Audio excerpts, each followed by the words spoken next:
Today on Contractor Fight TV, we're going to talk about when you should consider hiring your first employee.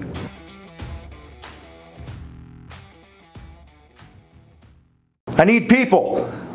I need somebody to come work for me. I know I should, but this is kind of stressful. And I'm not sure when I should hire my first employee. I remember many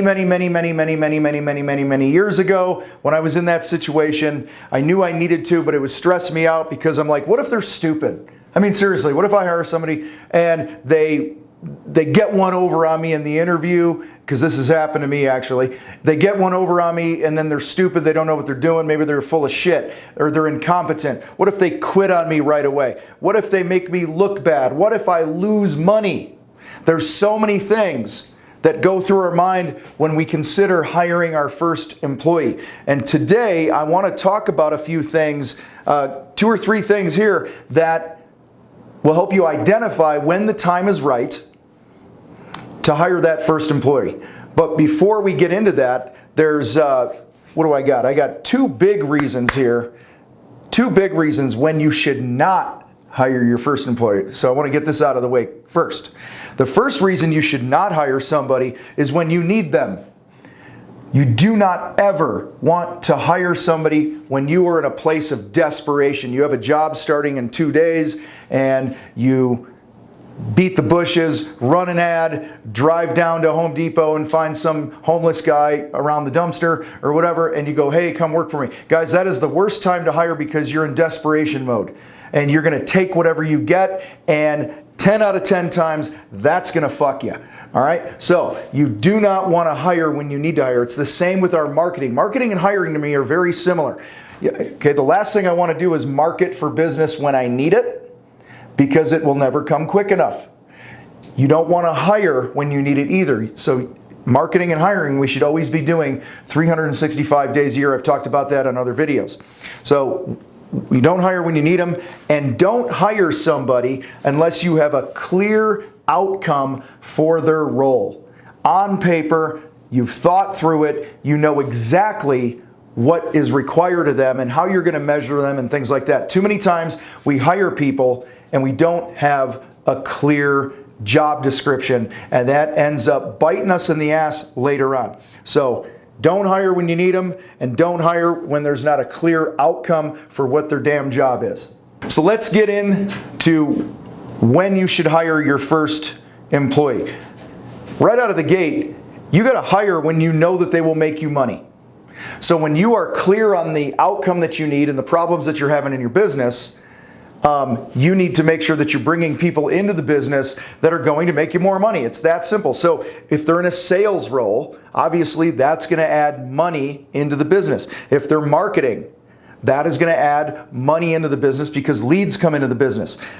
You also want to hire people to protect your money, meaning a good office manager, a good bookkeeper, things like that. People on the back end, administrative assistants, somebody answering the phone. So, Tom, how does somebody answering the phone make me money or save me money?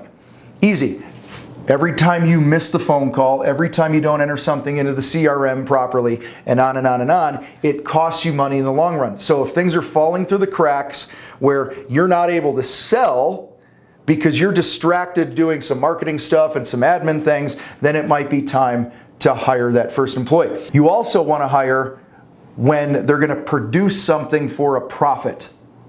If I'm hiring a guy to hang crown molding, then he needs to be able to do that in a proficient manner that leads to a profit. Did you know that each month I train hundreds of contractors all around the world on our Contractor Fight Nights? This is a 2-hour training designed to help you build a stronger business. We talk about marketing and sales and hiring and mindset and your numbers.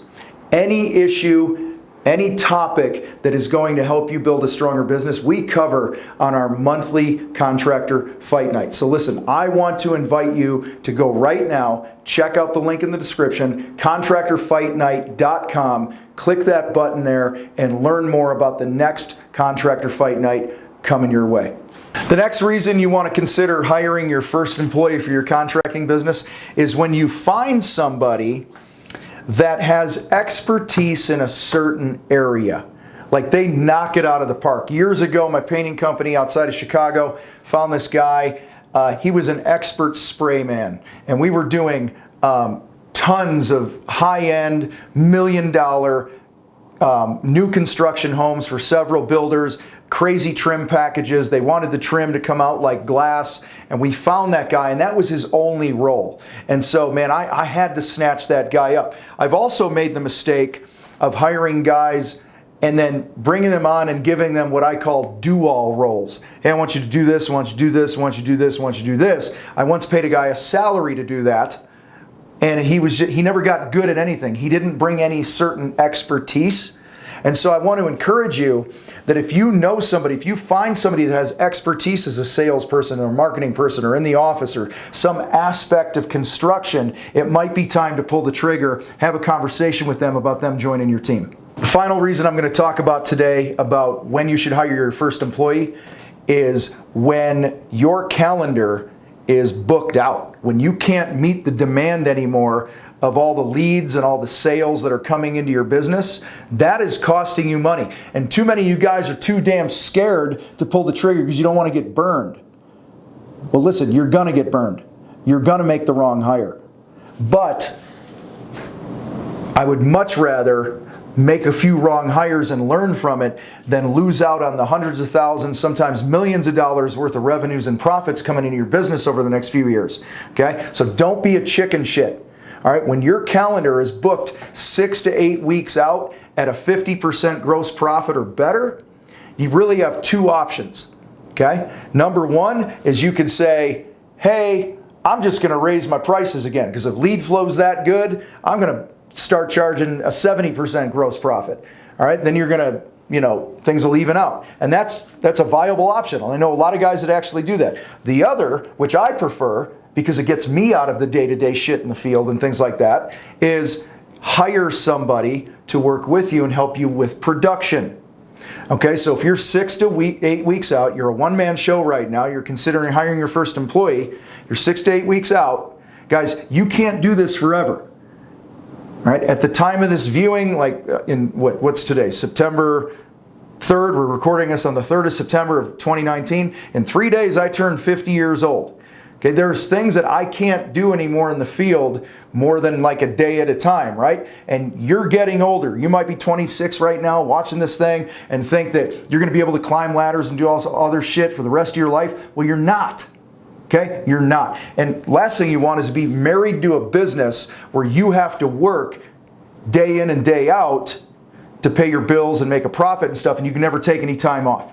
All right? So don't be a chicken shit when it comes to hiring your first employee. When you are 6 to 8 weeks out at the profit margin that you need, that's the time to really consider bringing somebody on. Now, there's a caveat to this.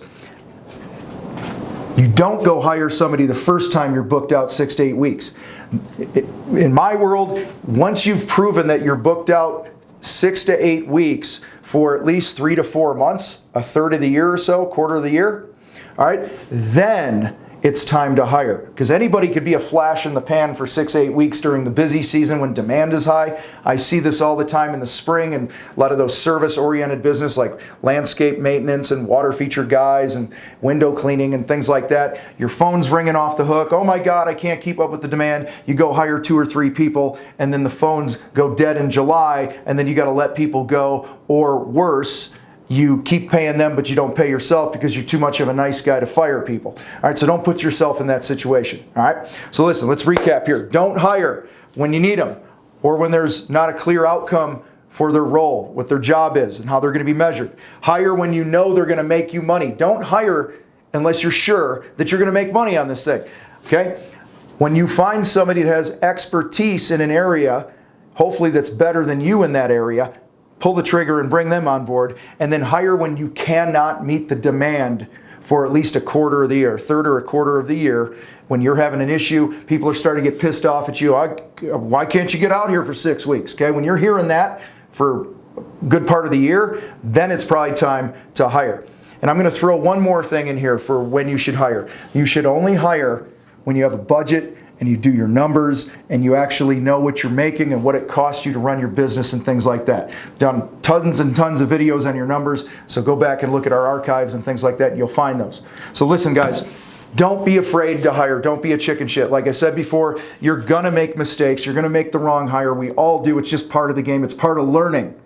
Okay, but on the other end of this, building a team is a wonderful thing. When you have the right people doing the right things and you're all rowing the boat in the same direction, I promise you it will be worth it. So if you're on the fence right now, if you're being a chicken shit, you've known for a while you should hire, okay? Run your situation through the things we talked about here today, and then you'll know for sure when you need to pull the trigger and hire that first employee. We'll see you guys next time on Contractor Fight TV.